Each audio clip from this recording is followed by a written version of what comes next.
ওই তো আজানের সময় হয়ে গেছে, যাই গিয়ে ইফতারিটা করে আসি।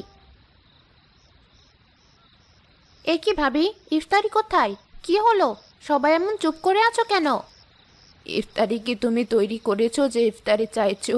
তুমি তো বিছানা থেকে ওঠোনি, আর তোমার সাথে তাল মিলিয়ে ছোট বৌমাও রান্নাঘরে যায়নি। তাহলে বড় বৌমা রোজা থেকে একা এত মানুষের রান্না কি করে করবে? এখন গিয়ে রান্না করে নিয়ে এসো, তারপর ইফতারি করো।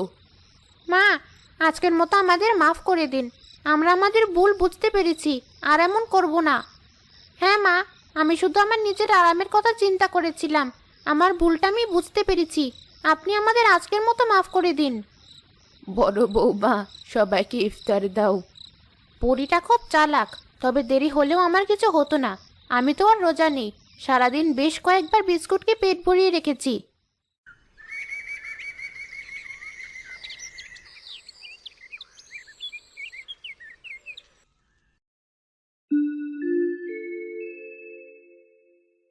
তোরা প্রতিদিন এটা ওটা অজুহাত দেখে নামাজ পড়িস না।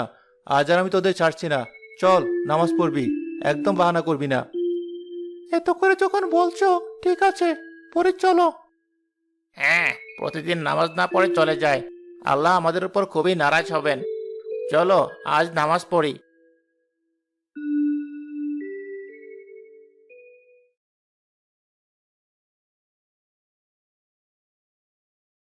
আমি আপনাদের সাথে একটু আলোচনা করব। দেখুন, রোজা অনেকেই থাকেন, কিন্তু আপনারা বিভিন্ন কারণে নামাজ থেকে দূরে থাকেন। এমনি ছোট বড় আরো অনেক পাপ কাজ করেন। এটা কিন্তু মোটেও ঠিক না। শুধু না খেয়ে থাকলে রোজা হয় না। রোজা মানে হলো সমস্ত পাপ থেকে নিজেকে বিরত রাখা, সংযম করা। যদি পাপ থেকে আপনি নিজেকে দূরে রাখতে পারেন, তবেই সেই রোজা আল্লাহ গ্রহণ করবেন। রোজা হলো রহমতের মাস। আপনারা এই মাসে যত বেশি আল্লাহর আরাধনা করবেন, আল্লাহ আপনাদের উপর তত বেশি রহমত নাজির করবেন। তাই বলছি, আপনারা সঠিক সময়ে নামাজে আসবেন, নামাজ পড়বেন, সঠিক সময়ে সাহারি ও ইফতারি করবেন, বেশি বেশি দান করবেন। কি রে নবীন নয়ন, তোদের মুখ এমন শুকনো লাগছে কেন? কি হয়েছে তোদের? মা, এতদিন আমরা নামাজ পড়তে গিয়েও নামাজ পড়িনি। বড় ভাই একাই নামাজ পড়তেন, আমরা বিভিন্ন অজুহাতে নামাজ পড়তাম না। কিন্তু আজ ইমাম সাহেবের কথা শুনে আমরা খুবই লজ্জিত হয়েছি, আর আমরা শপথ করেছি আমরা সহি এবং শুদ্ধভাবে রোজা পালনের চেষ্টা করব। যদিও তোরা অনেক পাপ করেছিস, তবে তোরা যে নিজেদের ভুল বুঝতে পেরেছিস, এটাই অনেক। যা, এবার নিজেদের ঘরে গিয়ে বিশ্রাম নে। শোনো বউ, তোমাকে একটা কথা বলি। কাল থেকে তুমি আর চুরি করে বিস্কুট খাবে না। এখন থেকে ঠিক করে রোজা রাখবে। তোমার রাখার শখ তুমি রাখো, আমাকে ওসব বলতে এসো না। একবার কেউ বুঝতে পারলে মান সম্মান কিন্তু থাকবে না। একদিন একটু নামাজ পড়ে এসে এমন হুজুরের মতো করছো কেন? তোমার যা ইচ্ছে করো, আমাকে জোর করো না। আমাকে নিয়ে তোমার ভাবতে হবে না। বেশ, আর ভাববো না। তুমি আমার বউ, তাই আমার উচিত ছিল তোমাকে বোঝানোর। এবার বাকিটা তোমার ইচ্ছে। তোমাকে অনেক খুশি লাগছে যে। হ্যাঁ, অনেক খুশি আমি। আজ আমরা 3 ভাই একসাথে নামাজ পড়েছি, আর ওরা বলেছে এখন থেকে প্রতিদিন আমার সাথে নামাজ পড়বে। সে তো তোমরা প্রতিদিন একসাথে মসজিদে যাও নামাজ পড়তে। সে তো যাই, কিন্তু ওরা দুজন নামাজ পড়তো না, বিভিন্ন অজুহাত দিয়ে চলে যেত। কিন্তু আজ পড়েছে, আর ইমাম সাহেবের কথা শুনে ওরা এও বলেছে এখন থেকে নামাজ পড়বে। বাহ, সে তো খুব ভালো কথা। বেশ খিদে পেয়েছে, ঘরে গিয়ে একটু বিস্কুট খাই। কি হলো, ছোট বৌমা এমন চোরের মতো করে ঘরের দিকে গেল? ওর বিষয়টা আমার একদম ভালো লাগলো না। একবার পিছু পিছু গিয়ে দেখি। এ কি করছো তুমি বৌমা? ছি, মান সম্মান আর কিচ্ছু রইলো না। রোজার দিনে ঘরে বসে এভাবে খাচ্ছো, এই মুখ আমি কাকে দেখাবো? কি ঘরের মেয়ে নিয়ে এসেছি? মা, আসতে বলুন, আমার কথাটা শুনুন। কি শুনবো তোমার কথা? কে কোথায় আছো দেখে যাও।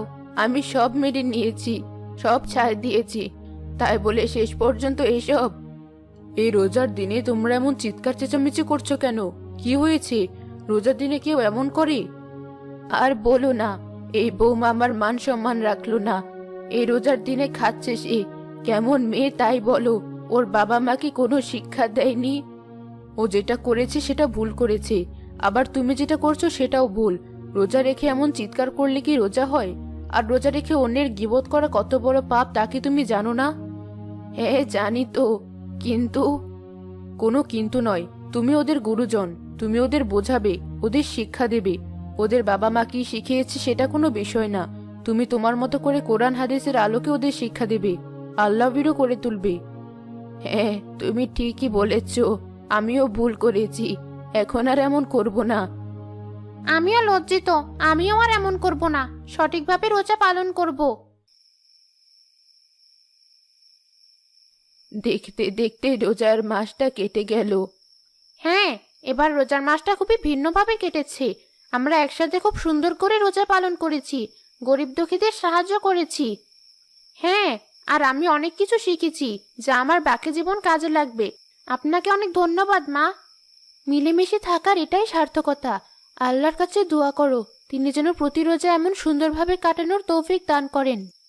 রোজার মাসটা সুন্দর করে কাটানোর জন্য তোমাদের জন্য উপহার আছে। হ্যাঁ, আমরা 3 ভাই মিলে তোমাদের জন্য ঈদের জামা কাপড় কিনে নিয়ে এসেছি। আগামীকাল তোমরা এই নতুন জামা কাপড় পরবে। আমি খুবই খুশি হয়েছি। এভাবেই তোরা সারা জীবন কাটা, এটাই চাওয়া আল্লাহর কাছে আমার। কি ব্যাপার, সকাল সকাল সবাই রান্নাঘরে? ঈদের দিন বলে কথা। মা, এই দেখুন, সকাল সকাল আমরা 3 জন পায়েস সামাই রান্না করেছি। আপনার ছেলেরা ঈদের নামাজ থেকে এলেই আমরা একসাথে সবাই মিলে খাবো। আমার জীবনের সেরা রোজা আর ঈদ পালন করলাম আমি। এই রোজা আর ঈদের কথা আমার সারা জীবন মনে থাকবে।